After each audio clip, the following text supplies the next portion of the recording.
DNA, हम इसके बारे में बहुत बात करते हैं। यह सेल्स के लिए अल्टीमेट डायरेक्टर है और यह आपके लक्षणों के लिए कोड करता है। एक मॉलिक्यूल जिसमें इस तरह का फंक्शन होता है, यह समझ में आता है कि जब आप एक और सेल बनाते हैं, जैसे सेल स्प्लिट में, तो आपको नई डॉटर सेल में ज़्यादा डीएनए देने होंगे।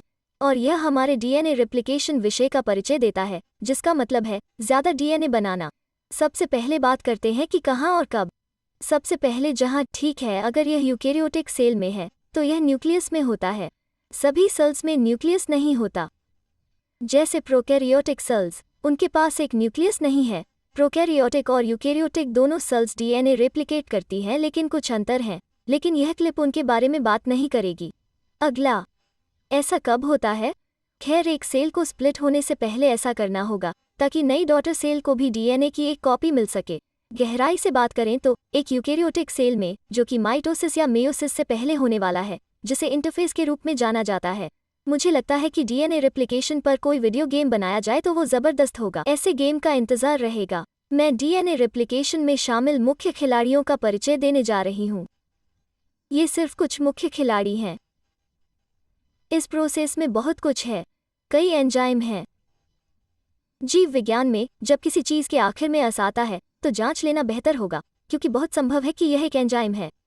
एंजाइमों में प्रोसेस को तेज़ करने और उन आइटम को बनाने या तोड़ने की क्षमता होती है जिन पर वे काम कर सकते हैं। तो अब हम बात करते हैं मुख्य खिलाड़ियों की। हेलिकेस यानी अनजिप करने वाला एंजाइम। अगर आपको याद है कि डीएनए में 2 स्ट्रैंड होते हैं, तो आप डीएनए के 2 स्ट्रैंड को अनजिप के बारे में सोच सकते हैं। हेलिकेज आसानी से ऐसा करता है। यह डीएनए बेस को एक साथ रखने वाले हाइड्रोजन बॉन्ड को अनजिप कर देता है। DNA polymerase builder. यह एंजाइम वास्तव में डीएनए का एक नया स्ट्रैंड बनाने के लिए डीएनए मॉलिक्यूल को रेप्लिकेट करता है। Primase initialiser.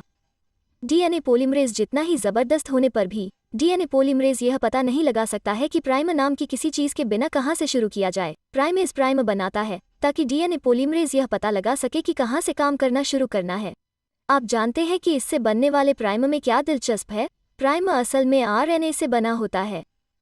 लाइगेज यानी चिपकाने वाला। यह डीएनए के टुकड़ों को एक साथ चिपकाने में मदद करता है। इसकी ज़रूरत क्यों पड़ेगी, इसके बारे में बाद में बात करेंगे। अभी भावनाओं का सैलाब रोके रखें। हम इस क्रम की बुनियादी बातों के बारे में एक एक करके बात करेंगे। लेकिन याद रखें, हमारे सभी वीडियो की तरह हम बड़ी तस्वीर पर फोकस करते हैं। हर बायोलॉजिकल प्रोसेस में हमेशा ज़्यादा जानकारी और अपवाद होते हैं जिन्हें हम इतने छोटे वीडियो में शामिल नहीं कर सकते। डीएनए रेप्लिकेशन ओरिजिन से शुरू होती है। आमतौर पर इसकी पहचान कुछ डीएनए सीक्वेंस द्वारा की जाती है। ओरिजिन पर हेलिकेस अनजिपिंग एंजाइम अंदर आता है और डीएनए को खोल देता है।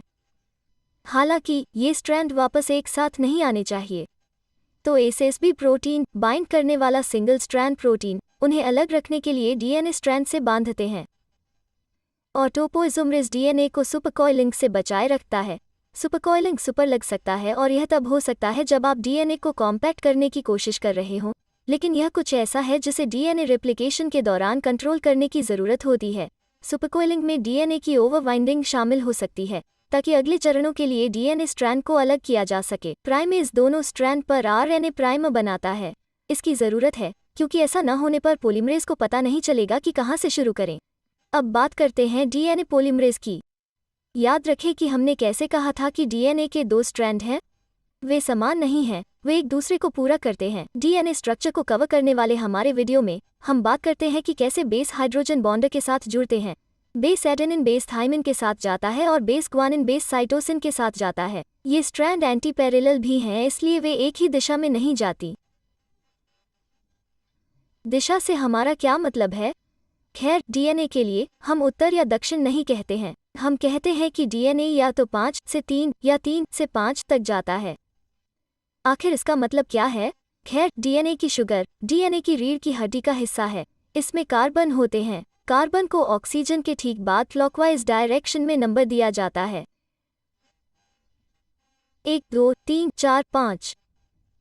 5 कार्बन वास्तव में इस रिंग स्ट्रक्चर के बाहर है। अब आप दूसरी साइड के लिए भी यही काम करें, लेकिन ध्यान रखें कि डीएनए स्ट्रैंड एक दूसरे के एंटी पैरेलल होते हैं। आइए ऑक्सीजन के बाद क्लॉकवाइज डायरेक्शन में गिनें। 1 2 3 4 5 और 5 इस रिंग से बाहर हो गया है। बाईं ओर का यह किनारा 5 से 3 तक चलता है और यहाँ दाईं ओर का किनारा 3 से 5 तक चलता है। हम बताएंगे कि यह सब एक पल में क्यों मायने रखता है। यहाँ डीएनए रेप्लिकेशन देखें। इस इमेज में मैंने टॉप ओरिजिनल स्ट्रैंड को 3 से 5 तक लेबल किया है। मैंने इस बॉटम ओरिजिनल स्ट्रैंड को 5 से 3 तक लेबल किया है। यही ओरिजिनल डीएनए है जिसे दोहराया जाएगा। हेलिकेस की बदौलत डीएनए यहाँ खुल रहा है। इस उदाहरण में यह इस दिशा में खुलता रहेगा। प्राइमेज प्राइमस को प्लेस करता है। डीएनए पॉलीमरेज नए स्ट्रैंड बनाता है। अब डीएनए पॉलीमरेज के बारे में बात यह है कि जब यह एक नया स्ट्रैंड बना रहा होता है तो यह सिर्फ 5 से 3 दिशा में नया स्ट्रैंड बना सकता है, जिसका मतलब है कि यह नए स्ट्रैंड पर 3 वाले सिरे पर नए बेस जोड़ता है। देखें कि इसे 5 से 3 दिशा में कैसे बनाया जा रहा है। इसे लीडिंग स्ट्रैंड कहा जाता है।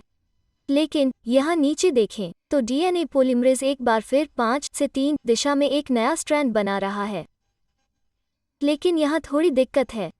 जैसे ही डीएनए खुलता है, डीएनए पॉलीमरेज सिर्फ 5 से 3 दिशा में नया स्ट्रैंड बना सकता है, इसलिए इसे यहाँ आते रहना होगा जहाँ खुलने की यह प्रोसेस चल रही है। आप देख सकते हैं कि क्यों इस नए स्ट्रैंड को लैगिंग स्ट्रैंड के रूप में जाना जाता है। इस लैगिंग स्ट्रैंड पर डीएनए पॉलीमरेज बनने के लिए प्राइमरों को रखा जाना है। इसके नतीजे के रूप में जो फ्रैगमेंट बनते हैं उन्हें ओकाज़ाकी फ्रैगमेंट के रूप में जाना जाता है। प्राइमर को डीएनए बेस से बदलना पड़ता है क्योंकि प्राइमर आरएनए से बने होते हैं। लिगेज, जिसे मैं चिपकाने वाले एंजाइम के नाम से पुकारना पसंद करती हूँ, उन्हें ओकाज़ाकी फ्रैगमेंट के बीच गैप का ख्याल रखना है, उन्हें एक साथ सील करना है। इस रेप्लिकेशन के आखिर में आपके पास अपने एक original double helix DNA molecule के बदले 2 identical double helix DNA molecule हैं। हम इसे सेमी कंजर्वेटिव कहते हैं क्योंकि 2 कॉपीज में हर एक में एक पुराना ओरिजिनल स्ट्रैंड और एक नया स्ट्रैंड होता है। एक बात और, गलतियां पकड़ने के लिए पहले आपको अपने काम को प्रूफरीड करना पड़ता होगा। डीएनए पॉलीमरेज गलतियां करें, यह सही नहीं है। अगर यह गलत डीएनए बेसिस से मेल खाता है तो एक जीन को गलत तरीके से कोडी किया जा सकता है, जिससे गलत या बिना प्रोटीन वाली चीज बन सकती है। डीएनए पॉलीमरेज में प्रूफरीडिंग की क्षमता होती है, मतलब यह शायद ही कभी गलती करता है। यह एक अच्छी बात है। तो याद रखें कि हमने कहा था कि इस प्रोसेस में जानने के लिए और बहुत कुछ है। डीएनए रेप्लिकेशन की गहरी समझ ने जीवन बचाने वाले कुछ चिकित्सा उपचारों को जन्म दिया है, जो पैथोजेनिक बैक्टीरिया या मानव कैंसर सेल्स सहित हानिकारक सेल्स में डीएनए रेप्लिकेशन को रोक सकते हैं।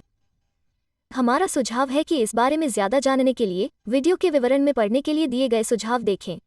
अमीबा सिस्टर्स के लिए बस इतना ही, और आपको याद दिलाते चले कि आपको यूं ही जिज्ञासु बने रहना चाहिए।